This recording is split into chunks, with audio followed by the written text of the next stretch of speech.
Halo, selamat pagi. Selamat datang di BPHN Talks, obrolan santai seputar regulasi dan isu terkini, mulai dari obrolan warung kopi hingga tingkat tinggi. Halo sahabat BPHN, berjumpa lagi dengan kita dalam segmen Legal Daily, membahas tentang peran dan fungsi paralegal dalam pemberian bantuan hukum. Bersama saya, Susan. Di tengah-tengah kita sudah hadir ada Bang Habibie ini. Bang Habibie ini beliau adalah penyuluh hukum ahli muda di BPHN yang kebetulan saat ini penempatannya ada di bidang bantuan hukum. Halo Bang Habibie, apa kabar? Halo Kak Susan, apa kabar juga ya?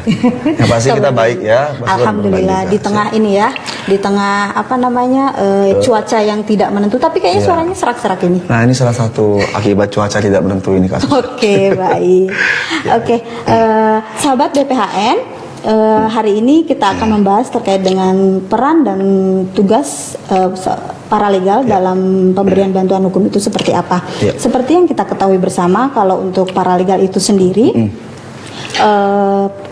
paralegal ini secara umum seperti yang kita ketahui ya, apalagi kalau kita googling tuh pasti langsung muncul tuh di situ paling atas paralegal itu adalah seorang yang memiliki keterampilan khusus, tapi dia bukan berprofesi advokat. Itu tadi bahan yang sebelumnya saya cari nih sebelum kita kulik-kulik dari ahlinya nih. Kalau menurut Bang Habibie nih, kita panggil Bang aja ya Bang? Ya, siap. Supaya saya manggil kakak juga ya. Boleh. Oke, Bang Habibie, sahabat BPHN ini mungkin di luar sana belum mungkin atau masih bingung atau belum benar-benar paham apa sih paralegal itu sendiri. Ya, sebenarnya kita lihat paralegal ini jauh sebenarnya sebelum ada undang-undang bantuan hukum ini sudah ada. Cuman mulai dikenal istilah paralegal ini sejak ada Undang-Undang Nomor 16 tahun 2011 tentang bantuan hukum ya. Nah, kalau kita lihat pengertian paralegal ini, kita bisa melihatnya di Permenkumham nomor 3 2021 kasusnya. Jadi Peraturan Menteri Hukum dan HAM nomor 3 tahun 2021 tentang paralegal dalam bantuan hukum itu mengatakan bahwa paralegal itu adalah seseorang atau orang yang berasal dari komunitas masyarakat atau pemberi bantuan hukum yang ia telah mengikuti pelatihan paralegal tentunya, dan dia juga tidak berprofesi sebagai advokat. Nah, selain itu dia yaitu memberikan bantuan hukum kepada masyarakat yang dia tergabung dalam organisasi pemberi bantuan hukum, yang mana ia tidak memberikan bantuan hukum itu secara mandiri. Artinya dia harus bergabung di organisasi pemberi bantuan hukum. Seperti itu kasusnya. Tadi Bang Habibie udah jelasin nih kalau paralegal itu sendiri dia lahir sebelum adanya undang-undang bantuan hukum ya. Betul. Nah, berarti kan setelah lahirnya pemberlakuan antara paralegal yang lahir setelah undang-undang dan sebelum adanya undang-undang ini seperti apa, Bang? Ya, itu tadi karena kita semua tahu ya bahwa paralegal ini kan sudah ada bahkan sebelum undang-undang bantuan hukum itu ada. Berarti kan sebenarnya secara eksistensi sebenarnya masyarakat itu sudah merasakan perannya paralegal ini ya.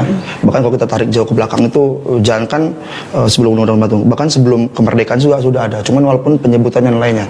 Zaman Belanda itu bisa kita kenal dengan pokrol, kemudian setelah kemerdekaan kita mengenal dengan pokrol bambu, ada istilah-istilah seperti itu ya. Nah, kemudian pertanyaan terkait kasusan, bagaimana paralegal ini yang kita kenal ia sudah berperan ya, tapi sebelum ada undang-undang bantuan hukum atau Permenkumham tidak masalah, karena di Permenkumham nomor 3 tahun 2021 kita bahkan memberikan namanya rekognisi bagi ia mau bergabung di organisasi pemberi bantuan hukum, walaupun di rekognisi itu ada batas waktunya 6 bulan sejak Peraturan Menteri Hukum dan HAM itu diundangkan. Seperti itu. Berarti dia secara teknis diakui ya. Tapi apakah dia harus karena kan dia lahir sebelum adanya undang-undang bantuan hukum nih. Apakah dia sistematikanya harus melapor atau seperti apa? Dia itu rekognisi, dia melapor di BPHN ya. Nanti bisa melalui Kanwil, kemudian bisa bergabung di organisasi pemberi bantuan hukum. Tentunya nanti setelah itu ada dia harus ngikutin pelatihan. Karena kita semua tahu ya membedakan pokrol nih, kita istilah dulu kan pokrol dan sebagainya, dengan paralegal itu bedanya apa? Paralegal ini memiliki standar kompetensinya kasusan. Jadi dia memiliki kemampuan minimalnya. Karena kita semua tahu ya, paralegal ini kan tidak mesti bersarjana hukum. Dia bisa bukan sarjana hukum atau dia bukan sarjana sama sekali, nggak masalah. Jadi tidak mesti dia kuliah. Nah, karena itu makanya kita memiliki standar kompetensi yang minimal. Agar apa? Agar ia ketika memberikan bantuan hukum kepada masyarakat bersama organisasi pemberi bantuan hukum itu memiliki keahlian yang benar-benar dirasakan oleh masyarakat. Seperti itu Kak Susan. Oke. Ya. Tadi Bang Abi sebut paralegal ini harus tergabung dalam pemberi bantuan hukum ya. Iya, Kalau harus kita kulik lagi, mungkin ada beberapa dari sahabat BPHN yang belum memahami secara betul apakah itu pemberi bantuan hukum itu apa sih, dan pemberi bantuan hukum itu apakah dia harus terdaftar, terakreditasi atau seperti apa? Ya, siap. Bentar, kita sebelum masuk situ kita harus mengerti dulu ya bantuan hukum itu apa Kak Susan. Nah, bantuan hukum itu adalah jasa hukum yang diberikan oleh pemberi bantuan hukum secara cuma-cuma ya kepada penerima bantuan hukum. Yang mana penerima bantuan hukumnya adalah orang atau kelompok orang miskin. Baru tadi Kak Susan nanya, terus siapa sih pemberi bantuan hukum? Nah, pemberi bantuan hukum itu kita mengenal di luar dengan lembaga bantuan hukum ya, atau organisasi kemasyarakatan yang telah memenuhi syarat-syarat sebagai kelayakan sebagai pemberi bantuan hukum. Nah, untuk mendapatkan syarat kelayakan ini apa? Dia harus lolos verifikasi dan akreditasi yang dilaksanakan atau diselenggarakan oleh Kementerian Hukum dan HAM. Jadi simpelnya, yang mau menjadi pemberi bantuan hukum, dia boleh lembaga bantuan hukum atau organisasi kemasyarakatan, ia harus lolos verifikasi dan akreditasi oleh Kementerian Hukum dan HAM. Nanti setiap 3 tahun kita melakukan periode verifikasi dan akreditasi, itu akan menghasilkan keputusan Menteri Hukum dan HAM yang mana daftar-daftar pemberi bantuan hukumnya mana ya, termasuk provinsi dan kota-kota mana saja. Seperti itu Kak Susan. Jadi pemberi bantuan hukum itu dia harus lolos verifikasi dan akreditasi, lembaga maupun organisasi masyarakatan yang dia harus lolos verifikasi dan akreditasi sebagai pemberi bantuan hukum di Kementerian Hukum dan HAM. Seperti itu Kak Susan. Berarti pemberi bantuan hukum itu dalam hal ini yang disahkan oleh BPHN ini sendiri, bukan semua ini ya organisasi bantuan hukum yang ada di Indonesia itu belum tentu dia pemberi bantuan hukum. Iya, sebenarnya kalau kita lihat di luar sana kan banyak lembaga-lembaga yang memberikan bantuan hukum kepada masyarakat. Nah, memang kalau dia mau menjadi pemberi bantuan hukum yang dimaksud dalam Undang-Undang Nomor 16 Tahun 2011 sebagai pemberi bantuan hukum, yaitu tadi dia harus melalui tahapan-tahapan verifikasi dan akreditasi. Yang pada saat ini yang lolos kemarin ya terakhir 2021 untuk periode 2022-2024 itu sebanyak 619 organisasi. Jadi seluruh Indonesia saat ini terdapat 619 organisasi pemberi bantuan hukum. Baik bentuk lembaga bantuan hukum, ada macam-macam lah. Nah, jadi tapi selain dari itu juga banyak juga LBH yang dia memberikan bantuan hukum secara mandiri. Karena kita mengenalkan di Undang-Undang 18 tahun 2003 tentang advokat itu sebenarnya advokat memiliki peran-peran juga pro bono ya. Kasusan. Nah, itu juga mereka memberikan. Tapi bedanya kalau di kita tuh dia ketika dia lolos verifikasi dia bisa mengakses anggaran bantuan hukum melalui PBN. Itu membedakannya seperti itu. Jadi sistem reimbursement dan sebagainya. Tadi juga dijelaskan oleh Bang Habibie ya kalau paralegal itu sebelum menjalankan tugasnya mereka harus punya kompetensi. Nah, kompetensi ini kalau untuk seorang paralegal nih, kompetensi apa sih yang harus dimiliki seorang paralegal sebelum dia menjalankan tugasnya ke masyarakat? Siap.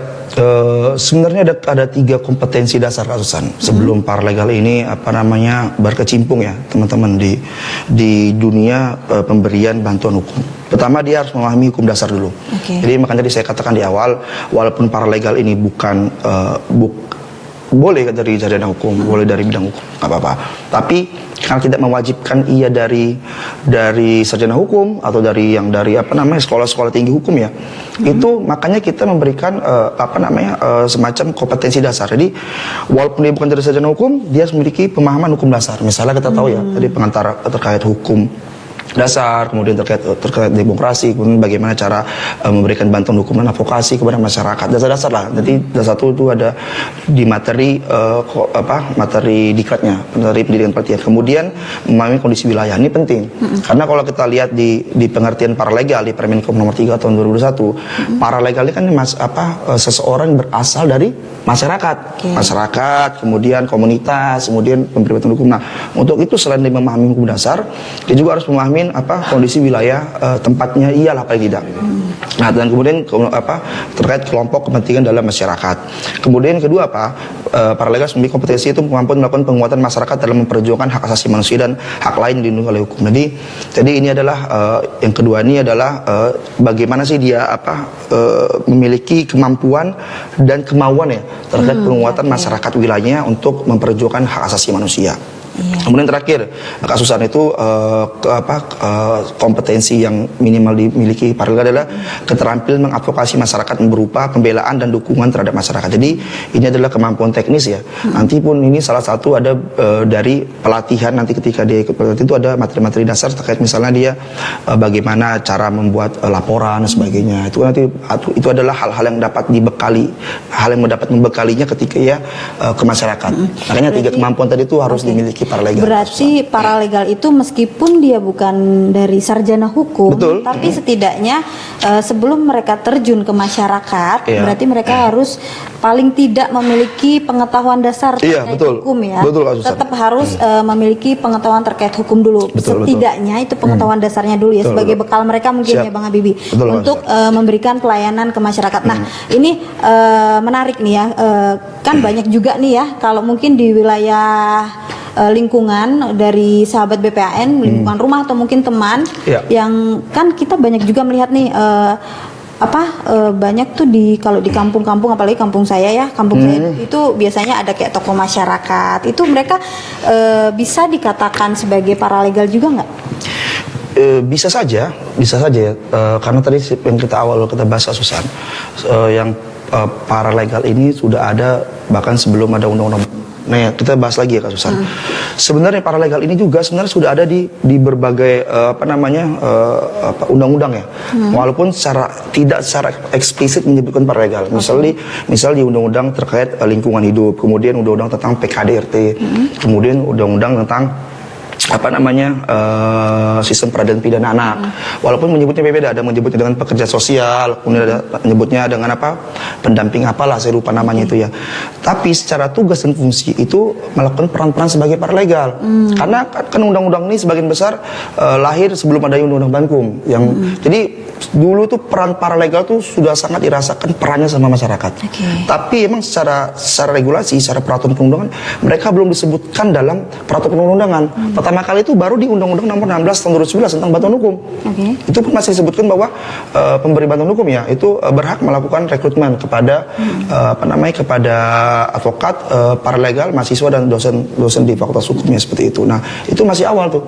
Itu adalah permulaan yang baik ya karena walaupun perannya sangat dirasakan masyarakat, tapi kan dia dalam regulasi belum diatur.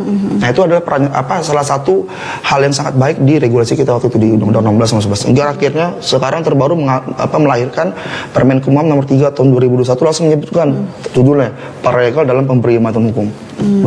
Jangan tunggu tugasnya sebagai macamnya, jangan bayar itu.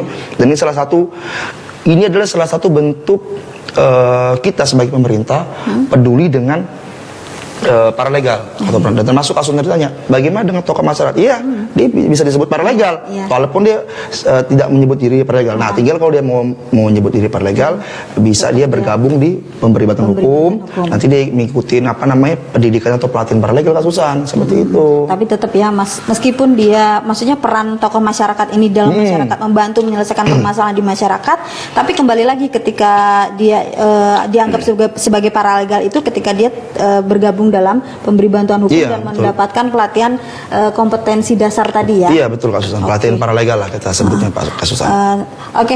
Sahabat BPHN, itu tadi yang dijelaskan oleh Bang Habibie. Tapi sekarang kita merujuk ke peran dan tugasnya si paralegal itu sendiri. Kalau itu tadi kan secara keseluruhan udah dibahas Bang Habibie ya terkait dengan siapa sih paralegal itu, apa sih perannya dalam memberikan bantuan hukum ke masyarakat ya. Kalau untuk layanan, kalau ini kan kita bicara, kalau tadi kan mungkin dari sejarahnya sebelum adanya paralegal sampai adanya paralegal.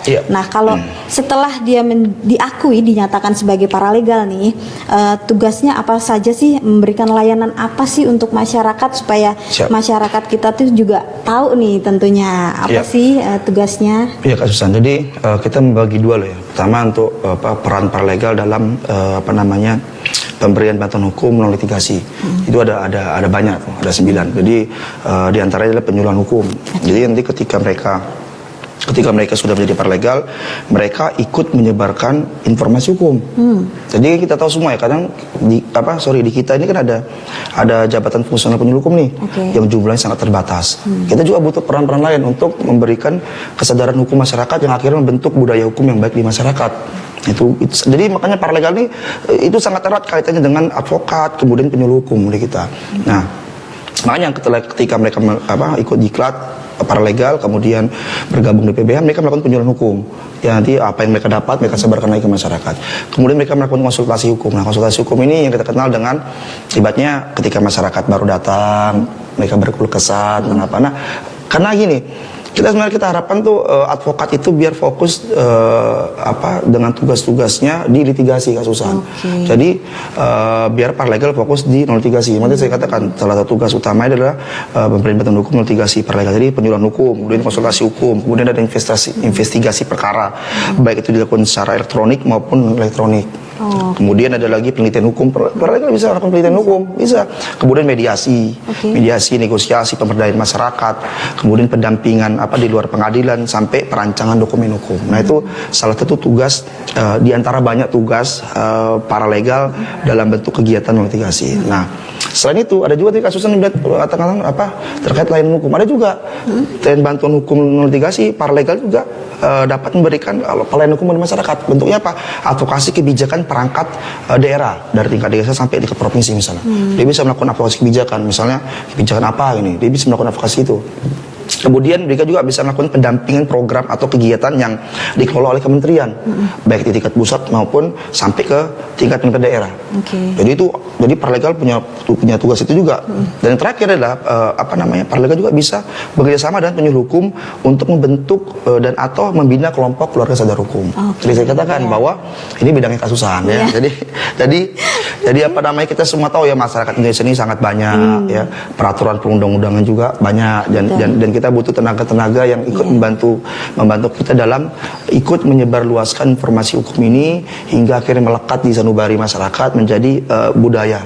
Seperti itu kasusan. Salah satunya paralegal ini tentunya ya. Betul. Karena kan kalau tadi dijelaskan oleh Bang Habibie saat ini PBH yang terafiliasi ya, apa bahasanya? Terafiliasi tergabung dalam Kementerian Hukum dan HAM itu ada berapa, Bang? 619, sedangkan total desa dan kelurahan kita di seluruh Indonesia itu mencapai 83.000 sekian. Nah, berarti dari jumlah ini kita udah masih masih jauh ya, Mas ya. Masih jauh, betul. Bang Habibie, belum lagi tantangan geografis. Iya, makanya itu peran paralegal ini benar-benar sangat strategis ya untuk membantu kita melakukan penyebaran informasi hukum tentunya berkaitan baik dari sisi regulasi dan kebijakan-kebijakan pemerintah yang mungkin saat ini belum sampai kepada pelosok-pelosok di seluruh Indonesia ini. Itu salah satunya mungkin ya, Mas ya.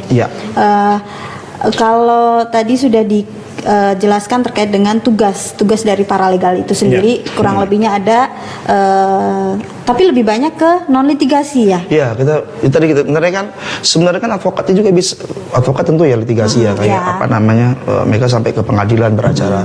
Tentu non litigasi juga bisa. Cuman karena kita punya konsep yang sinergi, yang kita harapkan bahwa dalam pelaksanaan bantuan hukum ini kan ada advokat, paralegal dan sebagainya ya, kasusan. Yang kita harapkan bahwa advokat biar fokus di litigasinya, yang paralegal biar fokus di litigasinya yang saya sebutkan. Jadi benar-benar sinergi biar fokus. Jadi biar si advokatnya bersidang atau litigasi beracara, yang paralegal konsultasi hukum, penyuluhan hukum, mediasi, kemudian investigasi perkara, penelitian hukum, seperti itu kasusan. Mungkin sahabat BPHN juga bertanya ya, apakah paralegal ini bisa menjalankan layanan hukum di litigasi? Sebenarnya bisa saja, tapi terbatas kasusan. Gini, karena kita lihat litigasi maknanya beda ya. Dalam artian gini, kalau kita mengenai sebagai beracara di pengadilan, itu tentu tidak boleh karena di Undang-Undang 18 tahun 2003 itu kan tentang advokat ya, itu kan tidak bisa seperti itu. Tapi kalau misalnya di litigasi dimaknai misalnya paralegal itu ikut mengantar, misalnya dia ada dapat masyarakat konsultasi ke dia bahwa dia dilakukan pemukulan itu apa. Nah, dia membantu kepolisian seperti itu. Kalau makna litigasi pendampingan berarti ya, lebih ke pendampingan. Advokasi ke kepolisian, banyak. Kalau litigasi dia mengatakan seperti itu ya bisa-bisa saja. Tapi nggak sampai pada tahap misalnya ke beracara itu kan nggak bisa, karena kan di undang-undang lain diatur tetap dibatasi ya. Seperti itu kasusnya. Karena memang peran dari paralegal ini membantu tugas dari advokat itu sendiri ya. Iya, betul Kak Susan, betul. Oke, sahabat BPHN, kalau kita tadi sudah berbicara tentang peran, pasti kita akan mengaitkannya dengan hak dan kewajiban si paralegal itu sendiri. Kalau menurut Bang Habibie nih, ini sebagai ahli ya di sini ya, saya anggap ahli ya Bang. Oke, kalau hak dan kewajiban yang dimiliki oleh paralegal itu sendiri apa Bang? Sebenarnya kalau kita lihat di Permenkumham ya, Peraturan Permenkumham nomor 3 tahun 2021 itu ada terkait tentang hak dan kewajiban paralegal. Nah, haknya itu pertama ya mendapatkan peningkatan kapasitas, jadi terkait dengan pemberian bantuan hukum. Jadi ketika teman-teman sebagai paralegal ini bergabung di pemberi bantuan hukum, di organisasi pemberi bantuan hukum, maka teman-teman secara include sudah mendapatkan secara include itu harus mendapatkan pengembangan kapasitas kompetensinya, yaitu melalui pelatihan paralegal. Makanya kita selalu mendesak agar organisasi pemberi bantuan hukum yang terverifikasi di kita, terverifikasi dan terakreditasi itu untuk menyelenggarakan pendidikan dan pelatihan paralegal Kak Susan. Kenapa? Karena itu salah satu haknya si paralegal yang tergabung di dia. Nah, makanya ini kita selalu kita desak. Karena kan ini kan untuk mereka juga, untuk mengembangkan, karena mereka nanti pelaksana bantuan hukum ini di bawahnya kan. Nah, selain itu juga mendapatkan jaminan perlindungan hukum dan sebagainya. Jadi ini yang kita harapkan terus ada di organisasi pemberi bantuan hukum. Kemudian tadi kewajiban kan. Jadi kewajiban selain ada hak juga ada kewajiban. Nah, kalau tadi Permenkumham itu sudah memberikan bantuan hukum, paralegal wajib melaksanakan bantuan hukum dan pelayanan hukum berdasarkan penugasan dari pemberi bantuan hukum sesuai dengan ketentuan peraturan perundang-undangan. Jadi tidak bisa dia melakukan secara mandiri. Jadi jangan mentang-mentang misalnya saya paralegal, juga ada kasus gitu, nggak bisa gitu juga, karena dia harus bergerak bersama organisasi pemberi bantuan hukum. Yang di situ di dalamnya ada pengurusnya, ada advokatnya, ada paralegal bareng-bareng. Karena kita kan dalam memecahkan kasus masalah terus berembuk dulu bagaimana strateginya dan sebagainya. Seperti itu kasusnya. Nggak bisa bertindak secara sendiri juga ya. Iya. Tetap berdasarkan ini. Harus bersama-sama. Nanti kecuali ditugaskan oleh advokatnya, kita kamu yang kesana ya gini-gini ya, nggak apa-apa. Itu bagian dari strateginya. Seperti itu kasusan. Oke. Ini kita langsung ke pertanyaannya Bang Habibie. Kayaknya ada yang nanya banyak nih teman-teman yang dari Instagram banyak yang nanya. Salah satunya dari Sari Marina 9. Saya mau bertanya soal organisasi bantuan hukum. Apakah ada pengawasan untuk OBH nakal dan bagaimana sanksi tegasnya untuk OBH yang banyak tidak menyelesaikan perkaranya, karena selama ini tidak apa ini. Mungkin maksudnya ini ya. Lebih kepada menanyakan terkait dengan pengawasan terkait dengan OBH nakal itu sendiri ya, Bang Habibie ya. Nah, sebenarnya terkait ini kita sudah ada Permenkumham yang baru kasusnya. Jadi tadi saya sebutkan Permenkumham nomor 3 tahun 2021 tentang paralegal. Dalam waktu bersamaan juga ada Permenkumham nomor 4 tahun 2021 tentang standar layanan bantuan hukum. Jadi di situ juga menyebutkan terkait sanksi-sanksi bagi OBH nakal dan sebagainya. Dan sudah ada. Jadi kita kemarin sudah melakukan penindakan terhadap beberapa organisasi pemberi bantuan hukum. Yang langsung dilakukan pengaduan oleh masyarakat. Jadi masyarakat yang melihat atau masyarakat menyaksikan OBH nakal nih ya, misalnya macam-macam lah, integritas dan sebagainya ya, itu bisa melapor ke BPHN langsung atau bisa melalui kantor wilayah Kementerian Hukum dan HAM. Takut mungkin jauh ya di wilayah masing-masing, bisa melalui kantor wilayah Kementerian Hukum dan HAM. Nanti teman-teman bisa dihubungkan lah dari kantor itu, nanti suratnya diteruskan ke BPHN atau bisa langsung. Kita kan semua ada email di BPHN kasusan, ada website BPHN dan sebagainya. Itu bisa melapor. Nah, kami nanti di pusat penyuluhan dan bantuan hukum itu biasa kita membentuk tim semacam satgas ya, untuk memeriksa laporan tersebut, yang akhirnya ada sanksi. Dan di permen itu ada sanksi ya, sanksi ringan, sanksi sedang, sanksi berat. Kita saat ini sudah memberikan beberapa OBL sanksi, sanksi sedang dan sanksi berat. Bahkan kita ada kemarin itu kita memberikan sanksi berat kepada pelaksana bantuan hukum ya, advokat dengan paralegal, nah termasuk tenaga administrasi di tenaga administrasi juga. Kita berikan sanksi berat bahwa mereka tidak diperkenankan untuk mereka diberhentikan ya diberhentikan secara tetap untuk periode 2022-2024 ini. Dan kita tidak perkenankan dia juga untuk periode berikutnya. Itu sanksi yang berat. Karena kita sangat serius untuk masalah itu. Kalau dikaitkan dengan OBH nakal nih, tadi kan Bang Habibie menyebutkan ya kita ada sanksi ringan, sedang sampai berat ya. Iya, betul. Nah, kalau boleh tahu nih Bang, sanksi dari level ringan, sedang sampai berat tuh kategorinya seperti gimana sih? Yang ringan tuh yang seperti gimana? Yang berat cuma biar masyarakat kita, sahabat BPHN juga ini ya bisa ikut mengawasi juga, membantu kita mengawasi dalam hal kinerja dari OBH atau PBH yang memang terverifikasi oleh BPHN tentunya betul. Jadi ringan sedang berat tuh ya biasalah kasusan kayak ringan teguran lisan, teguran tertulis, sedang itu pemberhentian anggaran di tahun berjalan sampai tahun berikutnya, sampai yang berat itu pencabutan status. Itu pencabutan status, dia udah tidak bisa lagi mengakses anggaran bantuan hukum melalui APBN. Kemudian dia juga udah cabut statusnya, tidak sebagai pemberi bantuan hukum lagi. Itu sanksi berat. Kalau kita tergabung dalam kalau organisasi kan sanksi berat tuh kayak kita sering mengenal ya, mencabut badan hukum. Kami sebelum ada kasus lain. Sama dengan kita, salah satu sanksi berat itu mencabut status akreditasinya. Kalau dicabut dia nggak bisa lagi mengakses sebagainya, dan dia nggak dianggap sebagai pemberi bantuan hukum lagi. Jadi kita berarti ketika nanti statusnya dia udah dicabut, dia nggak bisa mengakses anggaran, nggak terdaftar lagi sebagai pemberi bantuan hukum. Seperti itu kasusan. Jadi itu salah satu sanksi dan makanya kita sangat serius untuk terkait integritas organisasi pemberi bantuan hukum. Dan kita juga mengharapkan peran serta masyarakat melaporkan kepada BPHN jika melihat hal-hal yang dapat mencederai rasa keadilan seperti itu. Ini berarti termasuk juga pesan untuk para sahabat BPHN ya dimanapun Anda berada. Mungkin kami juga mengalami keterbatasan untuk mengawasi OBH yang ada di lapangan. Jadi teman-teman sahabat BPHN yang memang mengetahui dan memang merasa ada sesuatu yang mengganjal terkait dengan kinerja PBH OBH bisa disampaikan kepada kami. Tentunya melalui website ada pengaduan kita disampaikan di sana juga bisa. Selanjutnya ada lagi pertanyaan dari PKBH Institut Endi Sapada. Iya ya. Bagaimana caranya melaksanakan pelatihan paralegal bagi kami OBH yang ada di daerah? Iya. Itu pertanyaannya. Oke. Dari PKBH Institut Institut Andi Sapada. Terima kasih ya. PKBH ini biasanya kampus biasanya.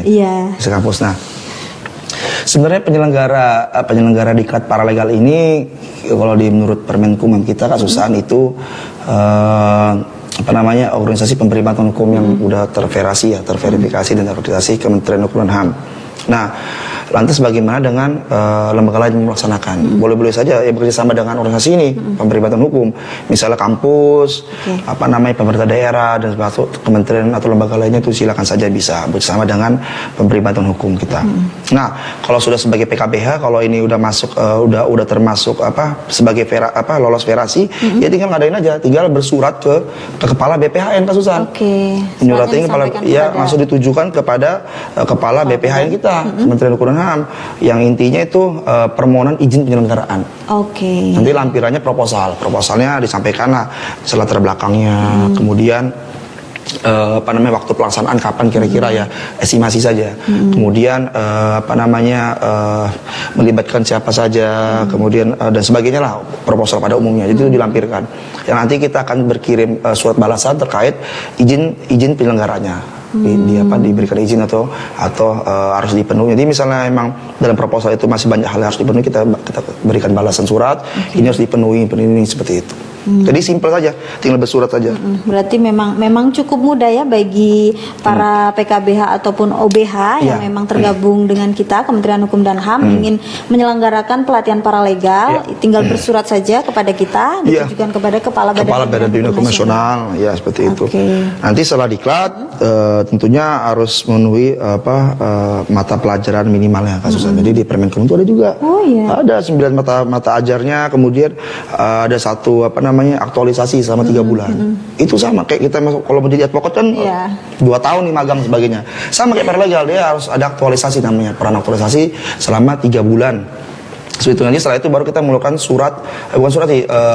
sertifikat kompetensinya. Oke. Seperti itu. Untuk ini ya menyatakan bahwa sudah mengikuti pelatihan itu ya. Iya, sertifikat kompetensi dari Badan Pembinaan Hukum Nasional, Kementerian Hukum dan HAM. Seperti itu Asusan. Oke.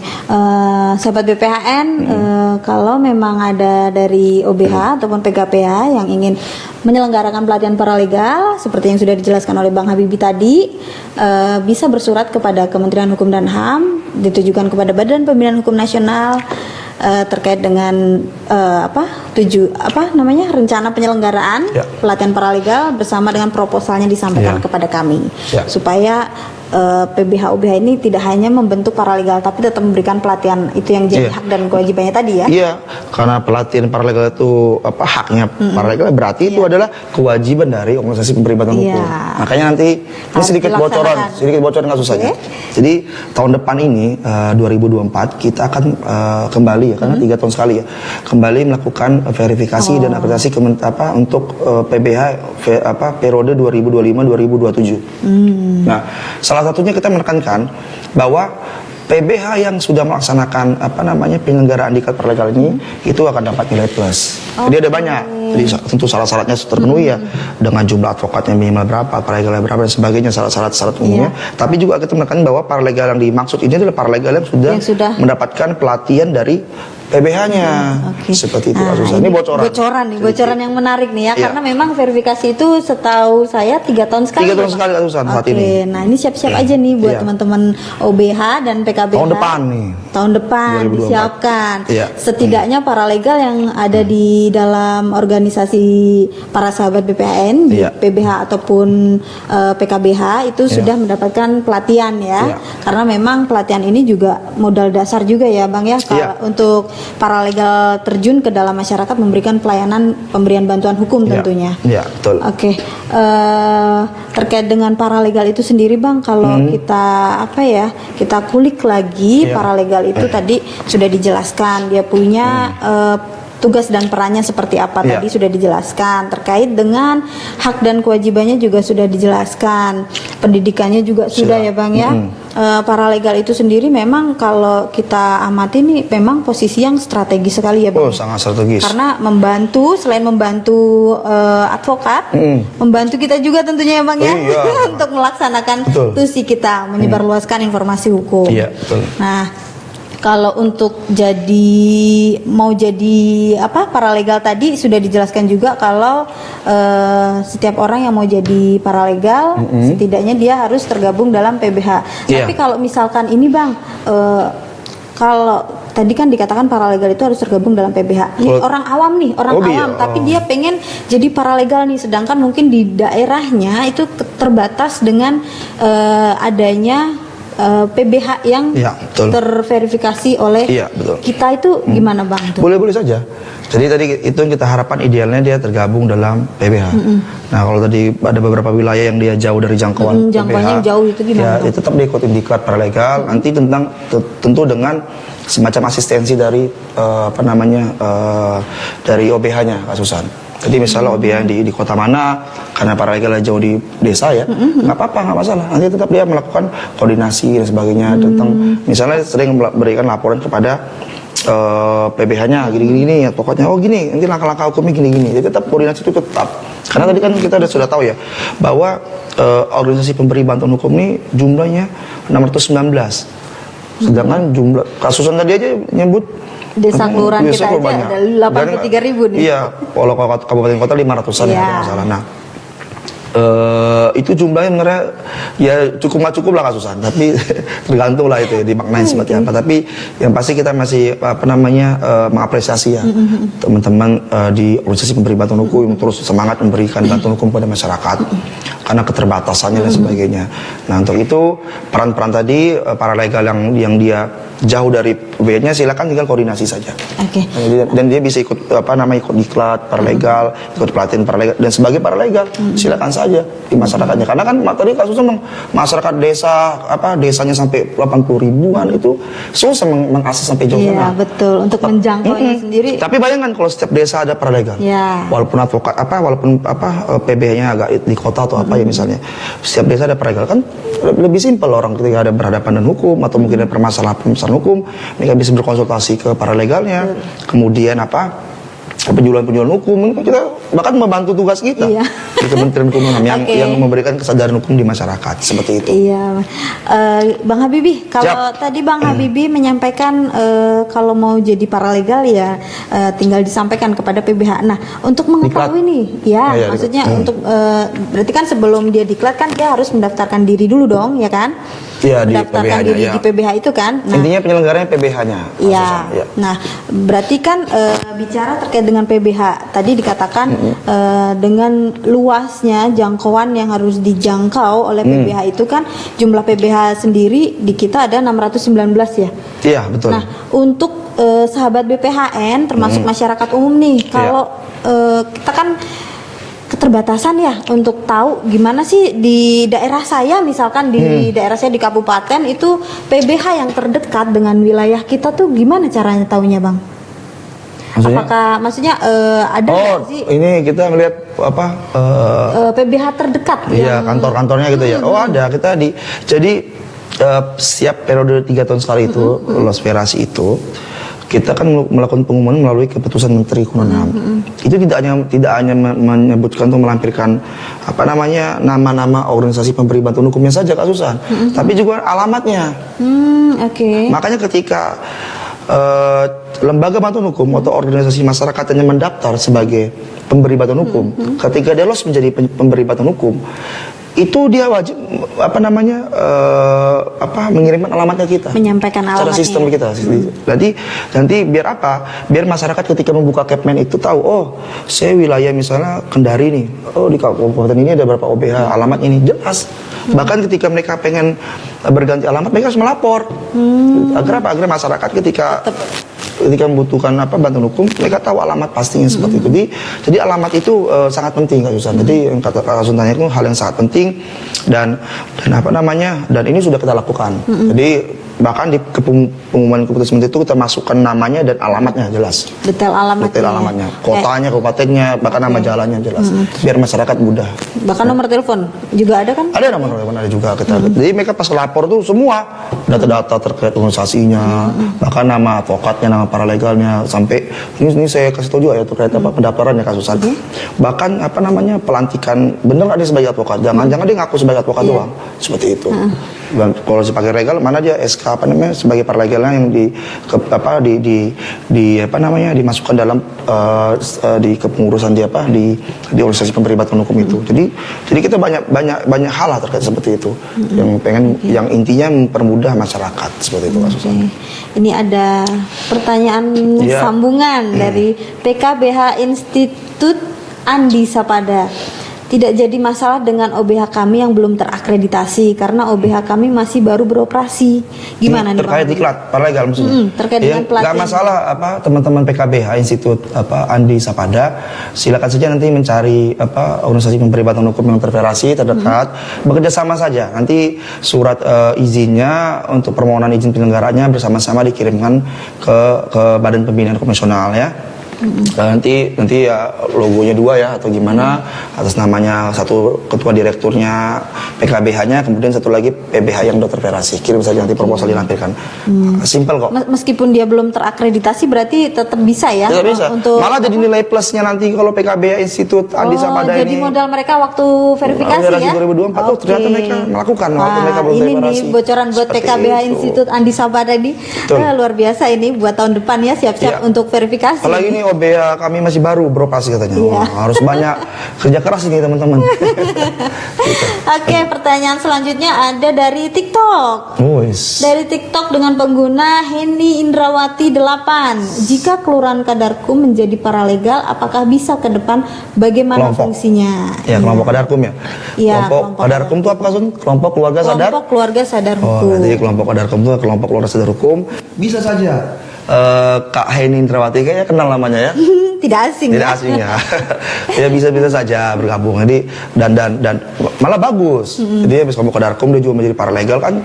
Jadi menambah peran juga kan akhirnya. Kan? Jadi kalau menurut ini ya, kalau pandangan saya, apalagi Iya. kan kelompok keluarga sadar hukum ini dia kan tingkatnya di desa ya, desa dan kelurahan. Iya. Ketika di sana ada nih peran paralegal, itu malah justru sangat bermanfaat sekali ya Bang Habib ya. Sangat bermanfaat Terutama sekali. penyebarluasan informasi hukum nih, kita Iya. sangat-sangat terbantu. Iya, Jadi iya. bukan hanya melalui PBH, tapi Iya. melalui kelompok Kadarkum ini Iya. berarti secara nggak langsung kita juga melahirkan para aktor paralegal di Iya. tingkat desa dan Betul. kelurahan nih ya. Betul. Mantap. Karena memang tujuan kedepannya seperti itu ya Bang Habib. Iya. Jadi hal yang sangat baik, ya sangat bisa malahan untuk Oke. teman-teman Kadarkum untuk jadi paralegal. Malah karena kan udah bekal. Kan kasus tahu ya. Kadarkum ini kan dilakukan pembinaan kan oleh penyuluh hukum. Jadi kan udah ada bekal Iya, hukum juga. betul. Jadi untuk menjadi paralegal lebih mudah. Oke, Kayaknya seperti betul. itu. Tinggal nanti dia bergabung Tahap dengan selanjutnya PBH, gitu, PBH, dan mendapatkan ikut pendidikan pelatihan paralegal, kemudian ikut mengarang-arang kasus-kasus ya kan dan litigasi terutama seperti itu. Oke, pertanyaan selanjutnya dari TikTok. Iya. Mamet H2K, sejauh mana kewenangan paralegal dalam penanganan kasus? Apakah bisa beracara di pengadilan? Nah, ini tadi sebenarnya udah dibahas ya Bang Iya. Habib ya. H2K ini apa? Hard to kill palingnya. Ya. Iya. Nah, tadi sudah kita jawab bahwa kewenangan sudah kita sebutkan ya, ada bantuan hukum, non litigasi, kemudian pelayanan hukum. Nah, apakah bisa beracara di pengadilan? Tentu tidak bisa.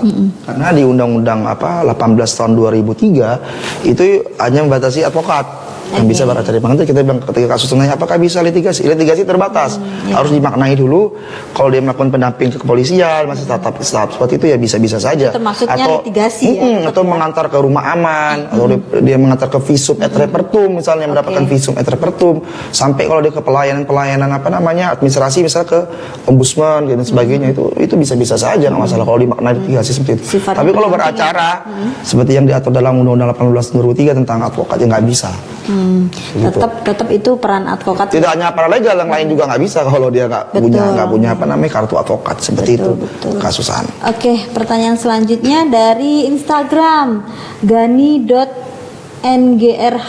Izin bertanya, untuk PBH lama yang ingin meningkatkan akreditasinya, bantuan hukum yang mereka berikan sebagai syarat untuk meningkatkan akreditasinya itu harus direntang waktu berapa tahun sebelum kegiatan verifikasi dan akreditasi nih? Siap. Ini jadi untuk PBH lama kita namanya kan ada reakreditasi ya, karena dia udah terdaftar, berarti nanti di 2024 dia melakukan reakreditasi atau melakukan kembalian pendaftaran kembali ya. Nah, tentu karena 3 tahun sekali, yang kita lihat juga ya sepanjang 3 tahun itu kasusan.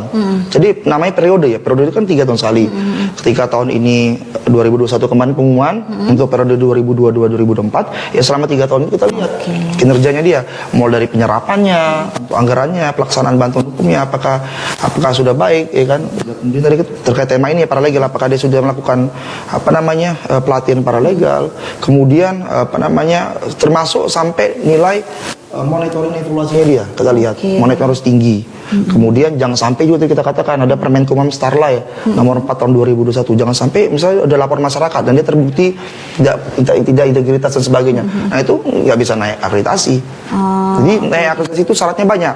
Selain di kasusnya harus bertambah, kualitasnya harus bertambah ya, tapi juga lain-lainnya itu harus bertambah, nilai monitoring evaluasinya. Berarti nggak hanya ini ya, maksudnya ketika dia waktu akreditasi awal dengan reakreditasi, ini berarti pelayanan yang mereka berikan harus lebih banyak daripada ketika mereka waktu awal akreditasi. Betul, karena ini kan misalnya sebelumnya C, dia mau naik ke B, itu kan ada konsekuensinya. Konsekuensinya misalnya terkait anggaran, dia akan naik sebagainya. Nah sebelum itu dia harus membuktikan dulu dia bisa tidak melaksanakan tugas-tugas sebagai PBH yang predikatnya B. Makanya di periode ini kita lihat walaupun dia C ternyata dia jumlah Di kasusnya tahun berjalan banyak, ini ya. apa nilai monitoring evaluasinya tinggi, ya kan apa namanya dan lain-lain sebagainya lah. Itu udah bisa untuk B, ya silakan saja diajukan. Nanti kita Pokjada di Kanwil sampai ke Pokjapus itu akan merekomendasikan ke tim 7. Jadi bentuk rekomendasi kalau emang dilihat ya memenuhi ya udah silakan saja diajukan. Nanti kita lihat kalau emang nanti menteri menganggap ini sudah layak ya udah di luar keputusan menteri Hukum dan HAM-nya dia naik atau tidak. Seperti itu. Oke, tadi sahabat BPHN tadi sudah diinformasikan, diberikan bocoran juga nih dari Bang Habibie tentunya terkait dengan verifikasi dan akreditasi untuk tahun depan. Ada pertanyaan lagi dari Instagram dari Danang Wibowo. Bagaimana cara untuk masyarakat umum mendapat bantuan hukum, Mas Habibie? Ini, Mas Abi. Ini saya kenal. Iya saya kenal nih, Mas Danang Wibowo ini. Beliau ini pegawai di Badan Pertanahan Nasional, Kementerian ATM. Ya, ini senior saya ini ya, andalan saya. Jadi terima kasih Mas Danang ya pertanyaannya. Jadi bagaimana cara masyarakat umum mendapatkan bantuan hukum? Pertama, silakan datang ke organisasi pemberi bantuan hukum terdekat. Kemudian bertanya di mana carinya? Tadi silakan masuk ke website BPHN kasusan bphn.go.id.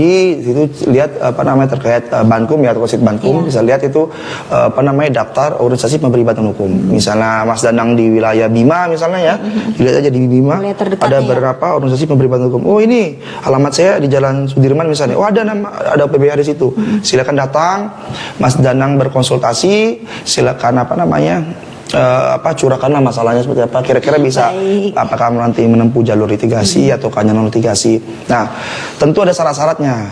Syarat-syaratnya apa ya? Tentu tadi karena di bantuan hukum sesuai dengan Undang-Undang Nomor 16 Tahun 2011 masih memberikan bantuan hukum untuk masyarakat atau kelompok masyarakat miskin seperti itu.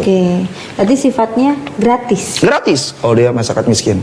Gitu. Kalau masyarakat miskin ini berarti melampirkan apa nih, Bang? SKTM. SKTM itu surat keterangan tidak mampu ya, bukan surat keterangan tidak miskin. Kalau surat keterangan tidak miskin berarti dia kaya ya. Jadi SKTM dan berarti bisa diartikan kalau masyarakat tentunya yang ada di luar sana, sahabat BPHN yang ingin memperoleh bantuan hukum terkhusus bantuan hukum gratis ya, Bang ya. Betul. Bisa langsung ke PBH yang memang terverifikasi oleh Badan Pembinaan Hukum Nasional. Kementerian Hukum dan HAM. Taunya di mana?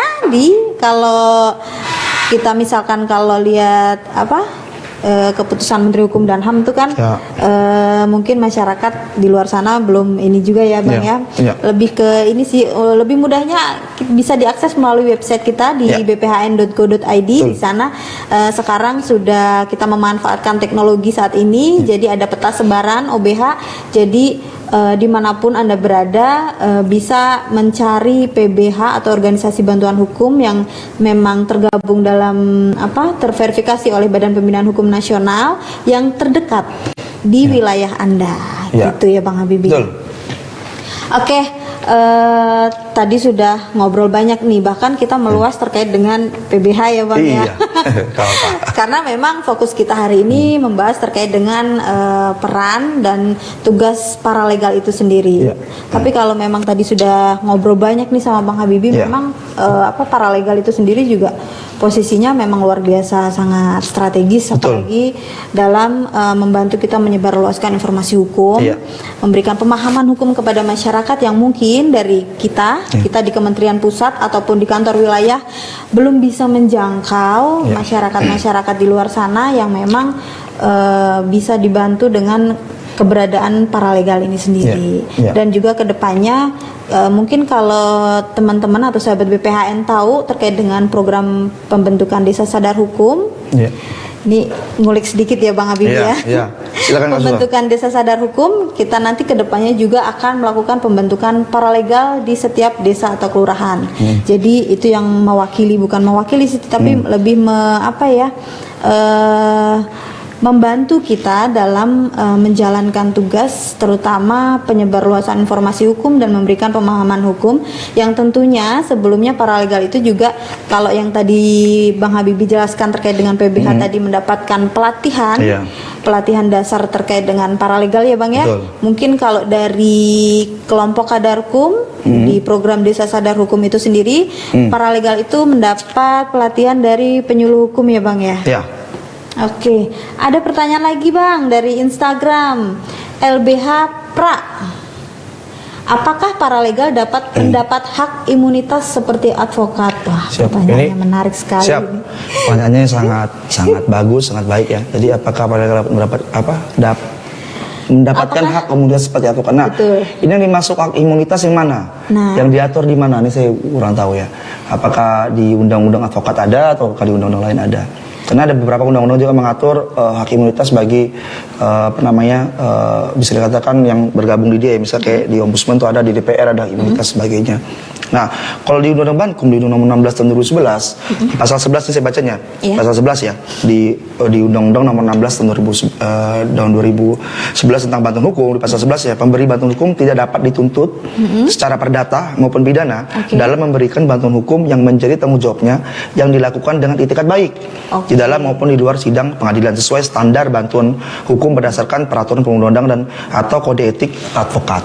Nah, jadi emang di undang-undang bantuan itu bisa dimaknain hak imunitas mungkin ya, walaupun di sini tidak disebut ya secara Sebenarnya kalau di situ nggak disebut terkait secara dengan eksplisit imunitas, hak makanya imunitas, saya juga bingung maksudnya hak imunitasnya gimana, karena kan kita kalau berbaca letterlah di undang-undang tidak sebut seperti itu. Iya. Nah, tinggal dimaknain saja. Jadi saya sebutkan bahwa di pasal 11 pemberi bantuan hukum itu tidak dapat dituntut secara perdata maupun pidana dalam memberikan bantuan hukum yang menjadi tanggung jawabnya yang dilakukan dengan itikat baik di dalam maupun di luar sidang pengadilan sesuai standar bantuan hukum yang berdasarkan peraturan perundangan ya, dan tentunya ada kode etik advokatnya juga seperti itu.